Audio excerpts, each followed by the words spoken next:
അലനയ്ക്ക് ദൈവാനുഗ്രഹം ലഭിച്ചു. ഈശോയുടെ ശരീര രക്തങ്ങൾ ഉള്ളിൽ ഒതുക്കുവാൻ അവൾ ഒരുങ്ങി. ജീവിക്കുന്ന കർത്താവിൻ്റെ സക്രാരിയാകുവാൻ അലന തിരഞ്ഞെടുക്കപ്പെട്ടു. അലനയ്ക്ക് ലഭിച്ച സൗഭാഗ്യത്തിൻ്റെ ഒരംശം അവളുടെ മാതാപിതാക്കൾ വഴി ഞങ്ങളുടെ കുട്ടികൾക്ക് ലഭിച്ചു, ഒരു ക്ലാസ് റൂമിൻ്റെ രൂപത്തിൽ.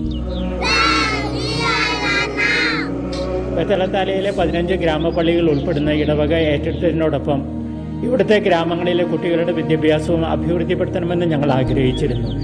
അങ്ങനെയാണ് ബത്തലത്താലയിൽ പഞ്ചായത്ത് ദാനമായി നൽകിയ സ്ഥലത്ത് ഒരു ചെറിയ പ്രൈമറി സ്കൂൾ 80 വിദ്യാർത്ഥികളുമായി 2 വർഷം മുൻപ് തുടങ്ങിയത്.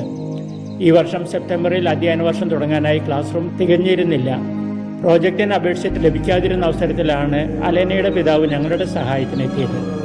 അങ്ങനെ ഈശോയുടെ കരുതലിൻ്റെ ഫലം ഞങ്ങളുടെ 165 കുട്ടികൾക്ക് ലഭിച്ചു. പുതിയൊരു ക്ലാസ് റൂം ഞങ്ങൾക്ക് സമ്മാനമായി കിട്ടി. ഇവിടുത്തെ രീതി അനുസരിച്ച് 5ാം ക്ലാസ്സിലെ പരീക്ഷ ഗവൺമെൻറ് തലത്തിലാണ്. അതിൽ വിജയിച്ചാൽ സെക്കൻഡറി വിദ്യാഭ്യാസത്തിന് തുടക്കമാകും. 6 മുതൽ 9ാം ക്ലാസ് വരെയുള്ള വിദ്യാലയത്തിന് കോളേജ് എന്നാണ് പറയുക. ഇവിടെ പഠിക്കുന്നവർ കോളേജ് വിദ്യാർത്ഥികളാകും. 9ാം ക്ലാസ്സിലെ പരീക്ഷ വീണ്ടും ഗവൺമെൻറ് തലത്തിലാണ്. അടുത്ത പഠനം 10ഉം 11ഉം 12ഉം ക്ലാസ്സുകൾ ലിസയിലാണ്. അത് കഴിഞ്ഞിട്ടാണ് യൂണിവേഴ്സിറ്റി പഠനം ആരംഭിക്കുക. ഗ്രാമങ്ങളിൽ നിന്നുള്ളവർ ആദ്യത്തെ സ്റ്റേജിൽ തന്നെ തങ്ങളുടെ നിസ്സഹായാവസ്ഥയിൽ പഠനം നിർത്തും. അതുമൂലം സാധാരണ ഗ്രാമങ്ങളിൽ ഏറ്റവും ഉയർന്ന സ്ഥാപനം പ്രൈമറി സ്കൂളാണ്. ചെറിയൊരു വിഭാഗമാണ് കോളേജ് പഠനത്തിനെത്തുക. ലിസയിൽ അത് വീണ്ടും കുറയും. 12ാം ക്ലാസ്സിൽ പാസ്സാകുന്നവർ വിരലിൽ എണ്ണാം.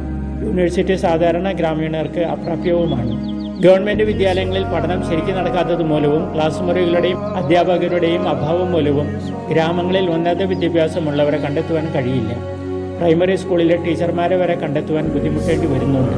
പുതിയൊരു മാറ്റം ആഗ്രഹിച്ചുകൊണ്ട് ബത്തലത്താല ഇടവകയിൽ വിവിധ ഗ്രാമങ്ങളിലായി 6 സ്കൂളുകൾ നാം നടത്തുന്നുണ്ട്. 2 ഒറ്റമുറി വിദ്യാലയങ്ങൾ കൂടി തുടങ്ങുവാൻ ഒരുങ്ങിക്കൊണ്ടിരിക്കുന്നു. വിശ്വാസത്തിലും ബുദ്ധിയിലും പ്രകാശം ലഭിക്കുന്നില്ലെങ്കിൽ നാം ഇരുട്ടിൽ തപ്പി തടയേണ്ടി വരും. അതുകൊണ്ട് പള്ളിയോടൊപ്പം പള്ളിക്കൂടവും ഇവിടുത്തെ സാഹചര്യത്തിൽ നിർണായകമാണ്.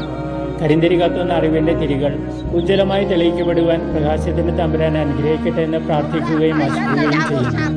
പ്രകാശത്തിൽ നിന്നും ഫാദർ ജോൺസൺ കഴിയും.